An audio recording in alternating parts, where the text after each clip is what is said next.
বৃহস্পতিবার পর্যন্ত দেশের ৮ বিভাগে ভারী থেকে অতি ভারী বৃষ্টির আভাস দিয়েছে আবহাওয়া অফিস। তবে শুক্রবার নাগাদ কমে আসবে এর তীব্রতা। এর কারণ হিসেবে মৌসুমি বায়ুসহ সাগরে থাকা লঘুচাপের কথা জানিয়েছে তারা। বহাল রেখেছে সমুদ্র বন্দরে ৩ নম্বর সতর্ক সংকেত।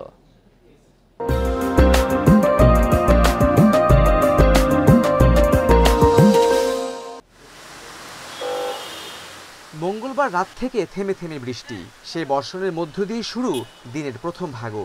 ভোর ৬টা থেকে ৯টা পর্যন্ত ৩ ঘন্টায় এর পরিমাণ ২৬ মিলিমিটার। সে কারণে যথারীতি নগরবাসীর সকালটা কাটে দুর্ভোগে। কাজে যেতে ছিল গণপরিবহন না পাওয়া সহ নানা ভোগান্তি। সকাল থেকে বের হয়েছি, প্রাইভেট জব করি, সারাদিন সকালবেলায় এই যে বের হয়েছি, কাজ করতেই হবে।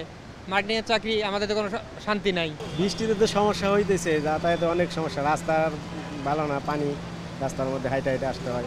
এই অবস্থায় কোনো সুখবর দিতে পারছে না আবহাওয়া অফিস। তারা বলছে এই বৃষ্টি থাকবে শুক্রবার পর্যন্ত, তবে ৪৮ ঘন্টার মধ্যে কমে আসবে এর তীব্রতা। আজকে সারাদিনে থাকবে কম বেশি, এবং এটা আগামীকালকে পর্যন্ত থাকবে, অর্থাৎ কালকে পর্যন্ত থাকবে। কালকের পরে বৃষ্টিপাতের যে ইয়েটা আছে, এই বৃষ্টিপাতের প্রবণতাটা কমে আসবে। তবে বৃষ্টিপাত একেবারে বন্ধ হয়ে যাবে না বা থেমে যাবে না। বৃষ্টিপাতের এখন যে ভারী বৃষ্টি বা অতি ভারী বৃষ্টি হচ্ছে, সেই প্রবণতাটা কমে আসবে, তবে বৃষ্টিপাত থাকবে।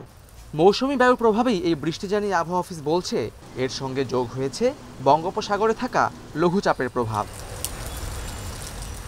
Khaled Raihan, independent news, Dhaka.